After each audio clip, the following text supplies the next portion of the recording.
கர்த்தருடைய பரிசுத்த நாமத்திற்கு மகிமை உண்டாவதாக. தேவ பிள்ளைகளை, இன்றைக்கு நியாயாதிபதிகள் புத்தகத்தில் இருக்கிற சிம்சோன் நசரேய விரதத்தை குறித்து தான் இன்றைக்கு தியானிக்க போகிறோம். 25/6/2025 நாட்களிலே கடந்த புதன்கிழமை நியாயாதிபதிகள் புத்தகத்துடைய முகவரியை குறித்து நாம் தியானித்தோம். இன்றைக்கு நசரேய விரதத்தை குறித்து தியானிப்பதற்கு முன்பதாக ஒரு சில காரியங்களை சொல்லும்படி அடியேன் விரும்புகிறேன்.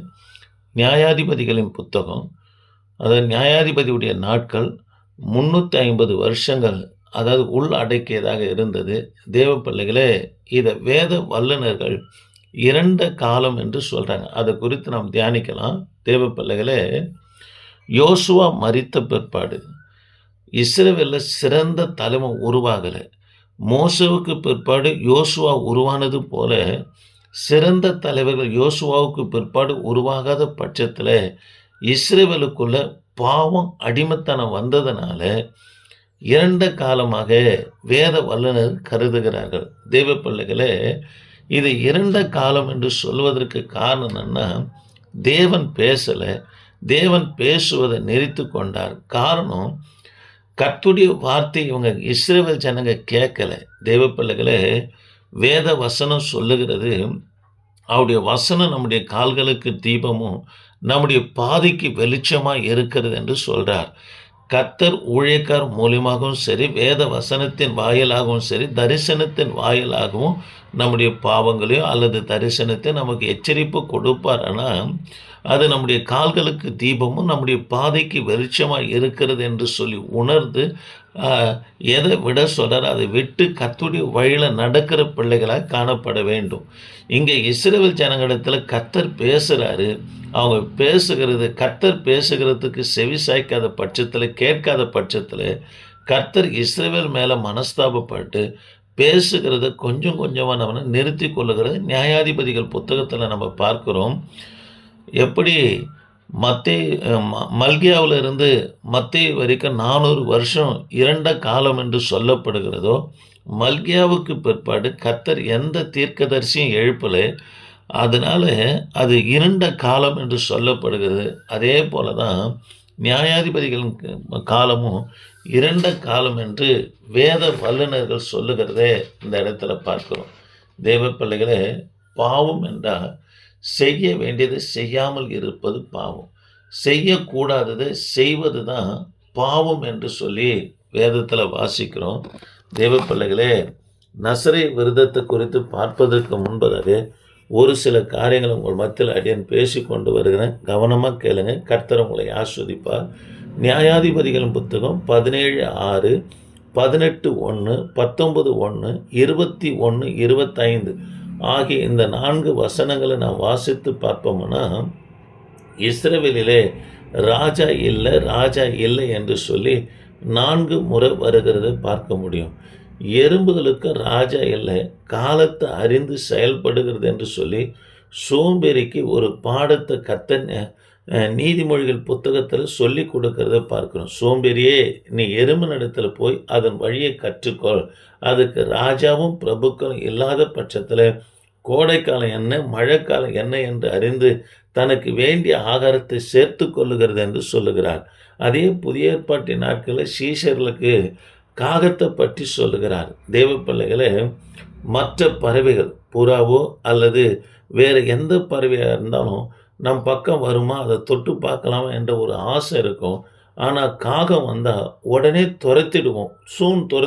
காரணம், அது அருவருப்பானது. அது மாத்திரம் இல்லை, அது நம்மிடத்துலேருந்து ஏதாவது எடுத்துக்கொண்டு போயிடும் என்று சொல்லி அதை என்று நம்ம துரத்தி விடுகிற பிள்ளைகளாக இருக்கிறோம். தேவ பிள்ளைகளை, அப்பேற்பட்ட காகமே மாலையில் தான் கூட்டுக்கு வருகிறது. தேவ பிள்ளைகளாக இருக்கிறவர்களை குறித்து கேள்விப்படுகிறேன். மாலையில் டாஸ்மார்க்கு போகிறார்கள் என்று பார்க்கிறோம். தேவ பிள்ளைகளே, இது மிகவும் துக்ககரமான ஒரு காரியமாக இருக்கிறது. சரி, நசரேய விரதத்தை குறித்து நம்ம பார்க்க போகிறோம். சிம்சோன் என்றால் சூரியன் என்று பொருளாக இருக்கிறது. சூரியனை நெருங்கவே முடியாதுங்க. ஆனால் சிம்சோனை பாவம் நெருங்கினதுக்கு காரணம் என்னன்னா, தேவ பிள்ளைகளே, நசரேய விரதத்தினவனா அலட்சியம் பண்ணினவராக காணப்பட்டார். பிணத்தை தொடக்கூடாது. தேவ பிள்ளைகளே, சிங்கத்தின் கூட்டில் செத்த சிங்கத்தினுடைய எலும்பு கூடில் இருக்கிற தேனை எடுத்து நம்ம சாப்பிட்டார்.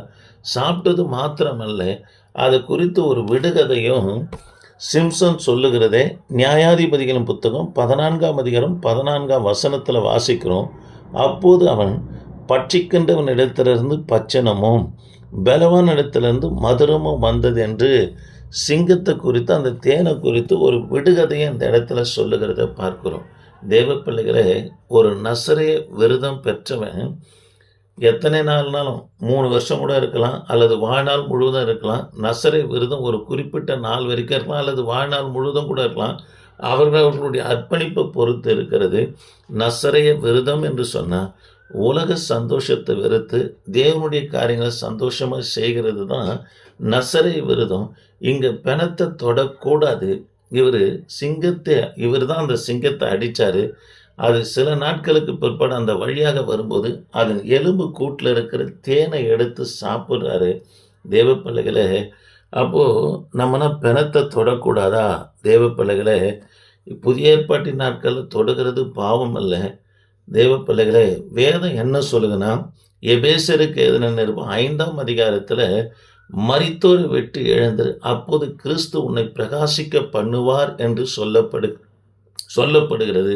மரித்தோர் என்று சொன்னால் பாவத்தில் சாபத்தில் மரித்து கிடக்கிற அவர்களோடு ஐக்கியம் இருக்கும். ஆனால் அவருடைய கிரியைகளுக்கு நாம் உடன்படுகிறவர்களாக இருக்கிறோம்.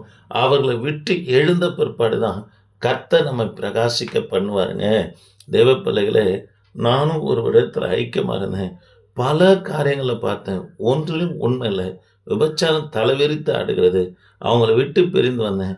கர்த்தர் என்னை பிரகாசிக்க பண்ணுகிறார். ஊழியமும் வளர என் தேவனாகிய கர்த்தர் உதவி செய்தார். ஆக தேவ பிள்ளைகளே, முதலாவது காரியம், பிணத்தை தொடக்கூடாது. இவர் தொட்டார். 2வது, திராட்சை ரசத்தை குடிக்கக்கூடாது. திராட்சை தோட்டத்துக்கே யார் புறப்பட்டு போகிறார்னா சிம்சோன் புறப்பட்டு போகிறது நம்ம பார்க்கிறோம். தேவ பிள்ளைகளே, இதனால் கண்கள் குருடானது. பெலிஸ்தர் வந்தாங்க, சிம்சோனை பிடித்து முதலாவது அவங்க செய்த காரியம் என்ன? 2 கண்களை பிடுங்கினாங்க. தேவ பிள்ளைகளே, கண்கள் பிடுங்கினதுக்கு அர்த்தம் என்னன்னா, சிம்சோனுடைய தரிசனத்தை பிசாசு எடுத்து போட்டாங்க. தேவ பிள்ளைகளே, நம்மிடத்தில் இருக்கிற தரிசனத்தை பிசாசு எப்படியாகிலும் எடுத்து போடும்படியா பாவத்தை கொண்டு வருவாங்க, பாவ சோதனையை கொண்டு வருவாங்க. இதில் கர்த்தருடைய பிள்ளைங்க ரொம்ப ஜாக்கிரதையாக இருக்கணுங்க. ஏற்கனவே சொன்னேன், சிம்சோன் என்றால் சூரியன் என்ற அர்த்தம். இந்த சூரியனை மறைக்கக்கூடியது எதுன்னா மேகம் மறைச்சிடுங்க. இந்த மேகம்தான் தெலீலாளுடைய மடி தான் சிம்சோனை நம்ம பாவத்தில் விழ பண்ணினது. ஆக தேவ பிள்ளைகளே, கர்த்தருடைய பிள்ளைகளுக்குள்ள பாவம் வராமல் காத்து கொள்ளணுங்க. சிம்சோனுக்குள்ள பாவம் வந்தது நிமித்தமாக சிம்சோனுடைய தரிசனத்தை பிசாசு நம்மனா எடுத்து போட்டாங்க.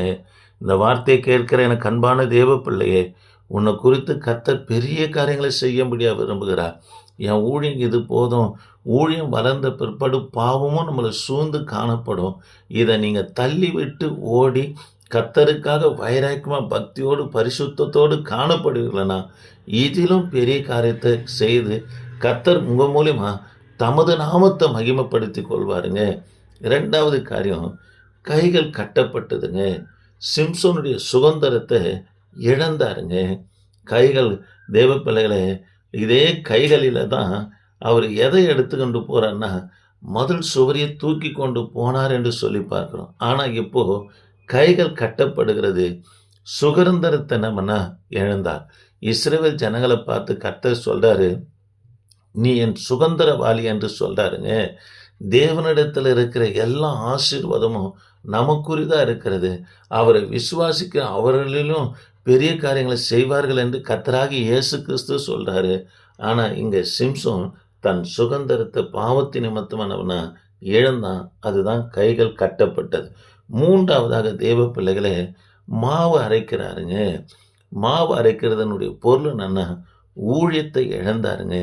தேவ பிள்ளைகளே, இந்த மாவு அரைக்கிற வேலை அடிமை அல்லது பெண்கள் தான் செய்வாங்க. இப்போது எந்த கையினால பெலிஸ்தரை 1000 பேர் அடிச்சாரோ, எந்த கையினால 300 நரியினுடைய வாலை கட்டினாரோ, எந்த கையினால பெரிய காரியங்களை செய்தாரோ, இப்ப அந்த கை நவனா மாவு அரைக்குது. ஊழியத்தை சிம்சோன் அவனா இழந்தார் என்று சொல்லி பார்க்கிறோம். அல்லேலூயா! தேவ பிள்ளைகளே, தேவனுக்கு விரோதமான பொல்லாப்ப மட்டும் கர்த்தருடைய பிள்ளைங்க செய்யவே கூடாதுங்க. பாவம் நமக்குள்ள வந்துடக்கூடாதுங்க. கர்த்தர் பரிசுத்தம் உள்ளவருங்க. நான் அறிக்கை செஞ்சா மன்னிச்சிடுவாரு. அது ஒரு காலங்க. தேவ பிள்ளைகள், அது ஒரு காலம். தேவன் அறியாத போது, சத்தியத்தை அறியாத போது, நல்லது கெட்டது என்று அறியாத போது, தரிசனம் பெறாத போது, அபிஷேகம் பெறாத போது, ஞானஸ்தானம் பெறாத போது, செய்தபோது அதை கர்த்தர் காணாதவரை போல இருந்தாருங்க. இப்போ நம்ம செய்கிற எல்லா பாவங்களுக்கும் நாம் எல்லாவற்றையும் இழக்கர்களாக இருக்கிறோங்க. ரொம்ப ஜாக்கிரதையாக இருப்போம். சிம்சனை போல ஒரு பராக்கிரமசாலி வேதத்தில் இருக்கிறாங்களான்னு பார்த்தா இல்லைங்க.